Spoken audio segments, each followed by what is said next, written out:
Сыйлық берудің әдебі, хадия, араб тілінде жол көрсету, тура жолға бағыттау мағынасындағы хадият сөзінің түбірінен шыққан. Хадия – сыйлық, жақсылық жасауға бағытталған амал ретінде қабылданған. Қазақ тілінде сыйлық қайтарымсыз берілген әртүрлі затқа айтылады.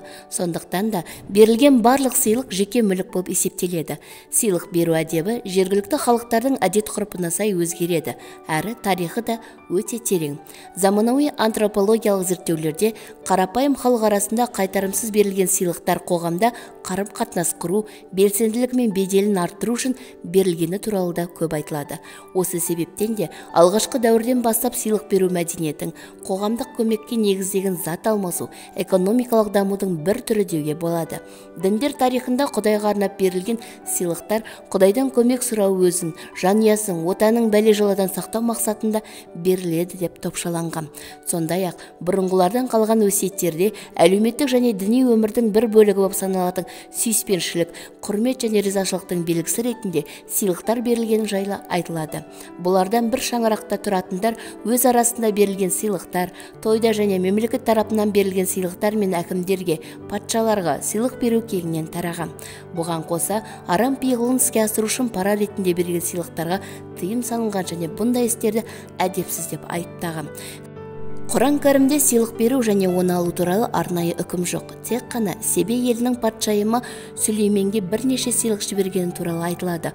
Ал бұл сыйлықтар саяси мақсатта болған үшін кері қайтарып жіберіледі. Хадистерде сыйлық беру мен сыйлық алу жайлы ережелер мен толық ақпараттар бар.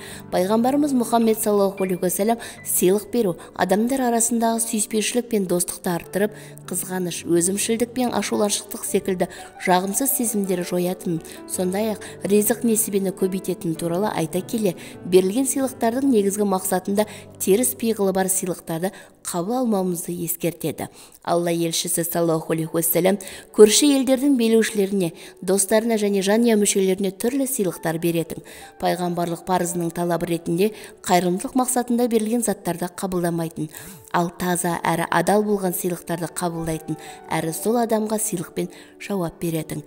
Ислам ғұламалары сыйлық беру және сыйлыққа сыйлықпен жауап беру жақсы мінез құлық екен және таратпар арасындағы достық пен сүйіспеншілік байланысын күшейтетін айта келе, сыйлықтан сыйлық күту немесе берілген сыйлықты қайтарылуын талап ету дұрыс емес екенін айтқан.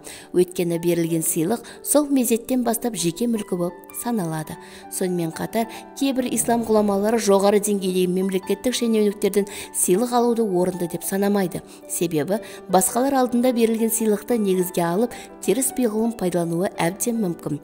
Осы себептен де сыйлық беру және алу туралы фиқ кітаптарының басым көбінде сыйлық жанама түрде парақорлықтың, пайыздың немесе құның өтеумен ұштастырғаны үшін заңға қарсы алаяқтықтың бір түрі екенін тұжырымдаған. Жергілікті мемлекет қызметкерлері мен лауазымды тұлғалардың қарапайым халықтан және дәрежесін өсіру мақсатта сыйлық беруге және оны алуға қатаң түрде тыйым салынған.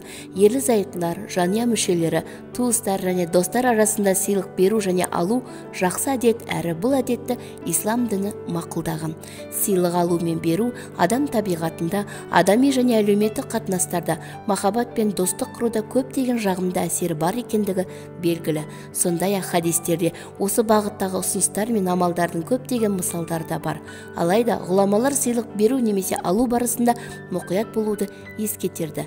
Екінші жағынан бүгінде біртіндеп әлсіреп келе жатқан жанұя мен қоғамның байланысын нығайтуға, махаббат пен достық құруға, сарандық пен өзімшілдікті жоюды, сондай-ақ мұндай адамдарды тәрбиелеуде әлеуметтік көмек ретінде пайғамбарымыз Мұхаммед саллаллаху алейхи уассалам сөзімен, ісімен жігерлендіріп, әрі үлгі көрсетіп, сыйлық алып берудің өзіндік мәдениетін қалыптастырған. Сондықтан да қазақ қоғамында сыйлық беру мен алудың қағида бойынша орындалатынын біліп, түрлі қуанышты іс-шаралар арқылы осы әдемі дәстүрлерді дамыту ерекше маңызға ие болды.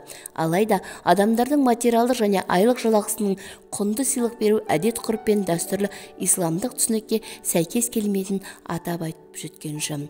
Ақпарат пайдалы болса, арнама тіркеліп, лайк басып, пікір қалдырып, достарыңызбен бөлісуді ұмытпаңыз.